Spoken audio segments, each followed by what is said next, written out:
Nights at Walmart are never the same as the last. Sometimes, my shift is so slow and boring that I'm struggling to stay awake. Other nights, it's a non-stop barrage of helpless customers, loiterers, shoplifters, and crackheads. The only thing that makes it any easier are my coworkers. Not long ago, an especially good friend of mine still worked here. Josie was the best part of any shift. Night by night, we were slowly becoming more than friends. Of course, that meant our managers made sure we rarely ever saw each other. The way they'd put us at opposite ends of the store.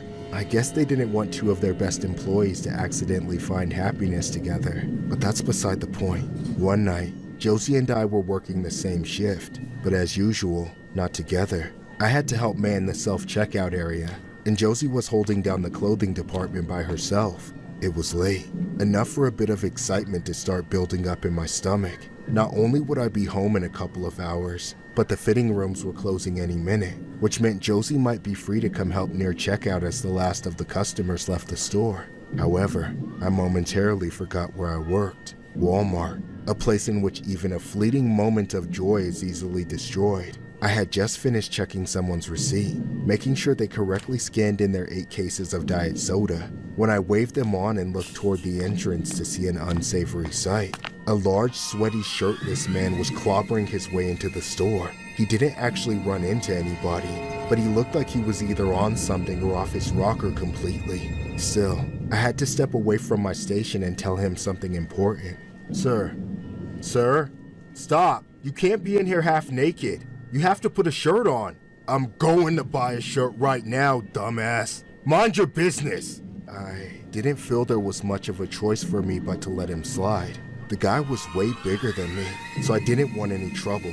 Reluctantly, I returned to the self-checkout area, trying to focus on the people there. I was at work. I didn't need to be a hero or anything. I just had to do what I was supposed to do and let the people in the clothing department handle that guy. A few seconds too late, it hit me. Josie was running the clothing department, alone. And right as I had the realization, I heard Josie scream. I immediately made a break for it, running as fast as I could. I got to the clothing department seconds later, but I didn't get there in time. I didn't save Josie. All I managed to do was to get there just to be able to watch as that freak. He had this giant red knife in his hand from God knows where. He grabbed Josie and stabbed her. I saw the life drain from her eyes as she collapsed. The man fell on top of her, pulling the knife out just to take it into both hands and plunge it straight down, right through the center of her neck. I thought I must be having a nightmare, a hallucination, something. It couldn't be real. It all happened in 5 or 6 seconds, and just like that, Josie was dead. Even if I hadn't been frozen in shock, I couldn't have stopped him. No one could have. That man was a monster. And then he craned his neck back to look at me, his face and mouth soaked in Josie's blood, his eyes full of such pure evil. They couldn't have been human. Why? She wouldn't stop following me. Now why can't you just leave me alone? The man started coming toward me. I wanted to stand there and fight him or die and join Josie, but I was too afraid. My instincts took over and I ran like a coward. I could barely breathe through the tears, and somehow, that man was way faster than he should have been. A few more seconds, and he might have caught up and granted my wish. But at the last second, I realized I was running straight for a bunch of cops. I panicked and ducked, tripping over myself and sliding across the floor. The next instant, I heard a gunshot. A bullet flew right over my head. It made my ears ring, but when I could hear again, I heard the clicking of what I realized was a taser. I looked back and saw the man collapsed and rigid on the floor not far from me, as the electricity coursed through his body. Too little, too late for some, but it was enough to help the cops arrest him and put a stop to the madness. Later, we found out the man had stolen a knife from the nearby Walgreens. The cops showed up so early because they were already looking for him, but they didn't expect the theft to turn into what it did. According to the police, the man said he killed Josie because he thought she was some sort of demon, something that had been stalking him for weeks, tormenting him. I knew it had to be madness. No sane individual would mistake Josie for a demon. No decent person would ever take her away from this world, away from me. A Walmart employee in Arkansas was taken out by a man who allegedly told authorities that he was being stalked by a demon. Around 10:58 p.m., officers were dispatched to a report of a man stabbing a woman inside the store. Officers arrived and encountered 37-year-old Zedric Ross, who was still armed with a knife. During the encounter, officers gave Ross multiple commands to drop the weapon, but he did not comply and came toward an officer while still armed. In response, one officer fired one shot, but missed. Another officer then used a taser, and Ross was eventually taken into custody. The victim, Jordan Drinkwater, 32, died at the scene from her injuries. During the investigation, Ross allegedly told law enforcement that he had stolen a large knife from Walgreens before the attack and a machete from Walmart for protection because he said a demon was stalking him. He described the demon as a light-skinned black woman with brown eyes and a weave whom he had only seen at a distance. While at Walmart, he said he allegedly grabbed the demon and began stabbing it in the neck and shoulder in an attempt to kill it. However, after the stabbing, he looked down and realized that the victim on the ground was not the demon he thought he had saw. Authorities said Ross was not employed by Walmart and was not known to Drinkwater and had no interaction with her before the attack. Ross is being held without bond and charged accordingly.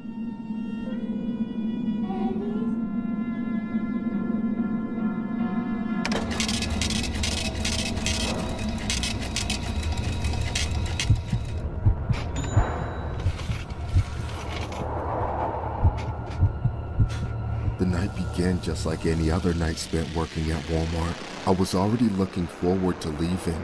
I kept dragging myself through the shift on the promise I made to myself that I'd get utterly wasted the second I got home. I know that's a very unhealthy coping mechanism, but it will become obvious why it's become my method of choice for unwinding after a long day of work.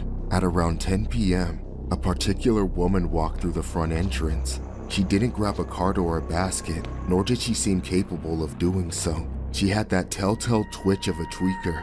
I couldn't tell what kind of drug she was on, just that she was on it. To try and ease the tension, I gave her the best customer service late-night Walmart has to offer. Welcome in, ma'am. Can I help you find anything? Oh, find your nutsack and suck on it! Okay. Failing to reach the woman on a personal level, I began treating her like a shoplifting suspect. She was clearly too deranged to be left to wander around on her own, especially since we were short-staffed. I had a feeling the police would need to get involved if we had to remove her from the store. She was in her own world. To be honest, I was curious what she would even go for. It gets boring at night, and sometimes I like to play a little guessing game. What are the freaks going to steal this time? Food?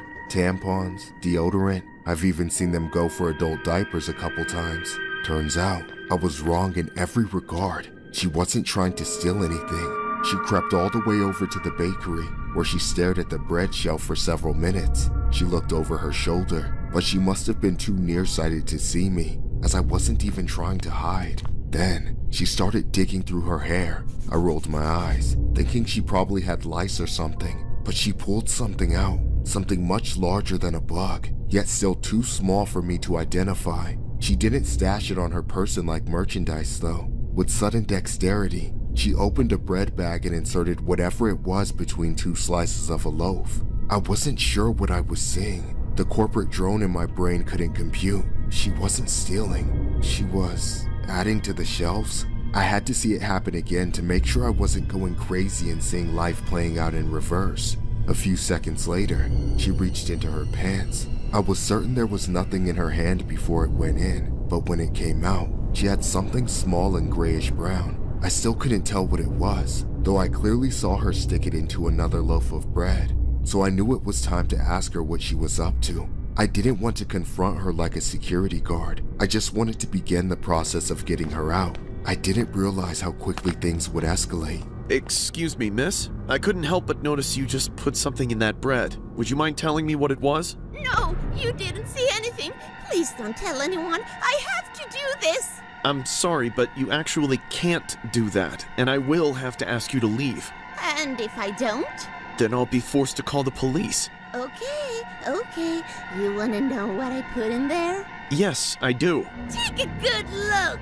Out of nowhere, that bitch pulled out a rusty razor blade and slashed my arm. If I hadn't blocked, it would have gone straight to my face, but that didn't stop her from trying to cut my eye out. She lunged at me, swiping that razor through the air. Then she jumped on top of me. I fell back, smacking my head on the ground. I was focusing everything on trying to keep her from getting me with the razor, but I still felt it slicing through me all over my body. I was screaming for help and trying to keep my mouth shut at the same time, so she didn't shove it down my throat. After what felt like forever, I finally felt her weight get pulled off. She howled and shrieked as my coworkers worked together with all their collective power to restrain her. Even some customers came to help. It took everyone to rein her in. The cops came very soon after and locked her in handcuffs. Upon investigation, it was discovered that psycho woman had been stuffing razor blades into pastries and loaves of bread all night, not just at my store, but at several other Walmarts in the area too. That's what those things she had stashed in every crevice of her body were, rusty razor blades. I don't know what in her insane mind possessed her to do such a thing, but I don't think I'm capable of understanding. As for the fallout, the regional manager threw out everything in the bakeries made that day and sent out a message to the public warning all customers to do the same with whatever they had purchased. Luckily, nobody bit into any rusty razor blades because of that woman. As for myself, well, she didn't hit any major arteries. I got stitched up and poked with a dozen booster shots for tetanus and hepatitis A through Z, and whatever else she might have been carrying. I'm getting my blood work done again soon to see if I've been infected.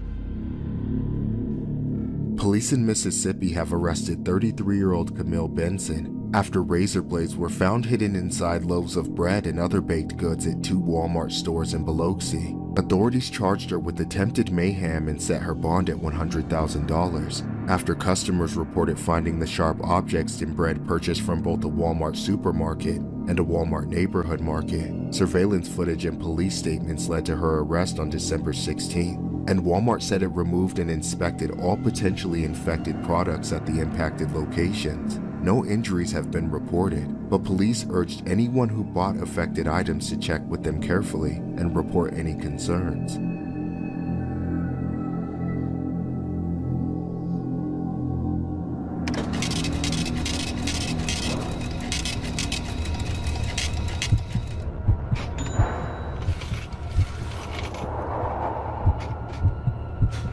Working this dead-end job at Walmart, I have no desire to go above and beyond for my team, and I've already accumulated quite a few unpleasant memories that will stick with me for the rest of my life. Without a doubt, this is the worst one. It started on a Friday night.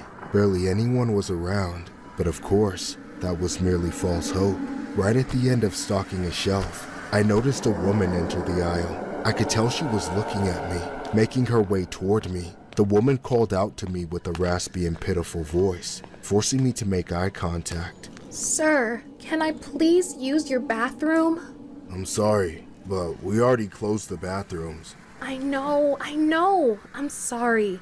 But it's an emergency. Can you unlock it for just a few minutes? I promise I'll leave before you close. I mean, I could get into trouble. Please, you gotta understand, this is the last chance I have to go somewhere that's safe. If I don't go now, I'll have to do it outside. And the last time I did that, I got attacked, and I just can't. Okay, fine. You don't have to explain all that. Just follow me. The woman immediately began to thank me profusely, but I told her in the nicest way to save it. Helping her felt like the right thing to do, but it didn't make me feel good. Not wanting to be seen together by my coworkers, I quietly led her to a family restroom, one of the single-use ones. The woman entered the bathroom and locked herself inside. I walked away before anyone saw me. I didn't want to be associated with any potential incidents. Afterwards, I went back to what I was doing and continued my shift like nothing was out of the ordinary. Really, nothing was unusual. I finished stocking everything, helped clean up, then I left the store on schedule. When I got home, I briefly remembered the woman, realizing I hadn't actually made sure she left before the store closed. I didn't dwell on it though. I figured one of the managers had to have checked that bathroom on their final sweep and dealt with it. Unfortunately, the next day, I clocked in and noticed something disheartening after just a few minutes. The bathroom I had helped that lady into was closed off. There was an out of order sign right out front, and the door was locked. All at once, I felt a mix of emotions. I had made the mistake of taking pity on someone. I helped them out, and they took advantage of my kindness. They were probably spinning a sob story from the start. And for what? To do what every other junkie does? Lock themselves in the bathroom and get high, despite my feelings. I did my best to forget about it, unless I got written up for it. The whole thing really was just a minor inconvenience. Someone, hopefully other than me, would get stuck with the dirty job of cleaning up after the mess. Then the bathroom would reopen, and it would be all par for the course for Walmart. However, an entire day passed, and nobody went in. Then another day. Finally, on Monday, it was me. I got stuck with it. Now, I was pissed.